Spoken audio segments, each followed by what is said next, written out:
play a normal deck, or play Vanquish Soul. Here comes the money. Here we go. Money talk. Here comes the money. Money, money, money. Dollar, dollar. Dollar, dollar. While Dreams of Super Heavy Samurai staring you down with 7 negates and an unaffected Expertly Noir joining the bunch, I wouldn't blame you if you had forgotten that there's a new deck building set right around the corner. And in this set, there's a new archetype that's been dealing some damage in the OCG. Its name, currently, is Vanquish Soul. So what type of deck is this? What does it do? Is it fun? More importantly, is it viable? I mean, it has a Link 1. This is a control deck that seeks to out-resource over the course of the game. This archetype has an interesting gimmick. By revealing fire, earth, or dark attributes in the hand, Vanquish Soul monsters can get a variety of effects. To begin though, I want to talk about that Link 1 that I just mentioned, as any Link 1 in any deck is the soul of the deck, no pun intended. Meet Rock of the Vanquisher. It's an earth rock with 0 attack, with the following effect. Your opponent's monsters must attack the monster you control with the highest attack. Their choice if tied, so no do-frog locks. This card's second effect is, well, 2 effects. During the main phase quick effect, you can either A, special summon a Vanquish Soul monster from your hand, or B, target a Vanquish Soul in your graveyard and add it to your hand. This card is your primary resource generator, allowing you to extend plays and recycle resources during your opponent's turn as a quick effect. This card, while not utterly broken, is what you can definitely call a solid card, and the whole deck centers around this recycling and resource generating playstyle. This guy is also the only Vanquish Soul extra deck monster, so you have a ton of space to work with. But just remember when playing, this card is technically not a Vanquish Soul.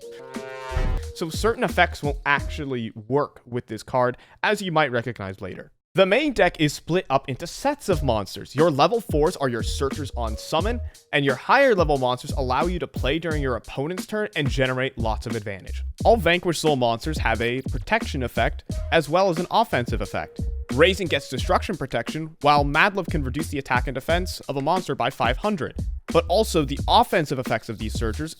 Raisin can pop all monsters in his column, while Madlove can bounce the monster on the field with the lowest defense, which has its perks and downsides.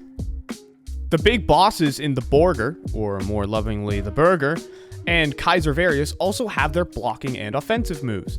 But put in with that, they also have the ability to tag out their fighters to make sure that your searchers can sustain damage and that they don't leave the field.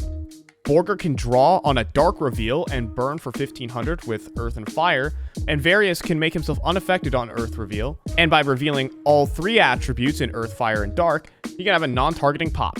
Neat. These cards can create a powerful resource loop not only in their own archetype, but some engines that could also use a normal summon. The one standing out definitely being Kashtira. So, the question you've all been waiting for. Is it good? Sometimes maybe good, sometimes maybe... Let's start with a demo deck list here in the TCG, and some pros and cons. Starting off with the pros.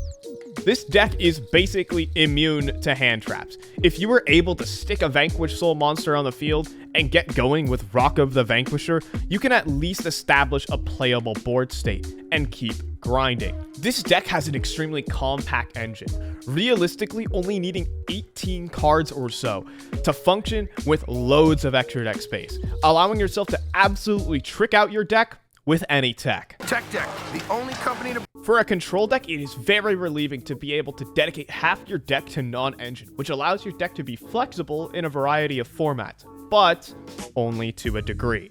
You are constricted into playing mostly earth, fire, and dark attributes, so you can't really afford to play a large amount of cards that don't contain those attributes, or you will struggle in the early game to get your advantage loop going, meaning you are limited on the amount of high-impact hand traps you can play, like Nibiru, Droll, Lockbird, and any other hand trap that isn't earth, dark, or fire, not to mention power spells and equalizers that a control deck really needs to see in order to get into a playable game to start grinding. So typically, you're missing out on those cards, and you have to move to monster-based removal like Kurikara, Divincarna, and Kaijus, which can fill the attribute requirement, but they're not as optimal as other equalizers really are in the game.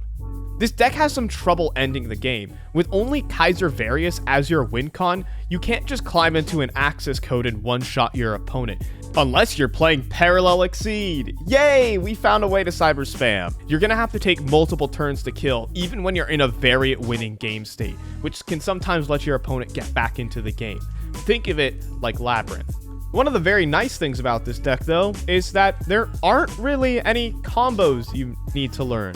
Normal Raisin, add Mad Love, turn it into a Link 1, summon the Mad Love, and typically you're already off to the races with that. It's a very fun deck. Is it powerful? No. Is it playable? Yes. Is it meta? Probably not. See what you make of this. See if your build is best. See what hand traps are good.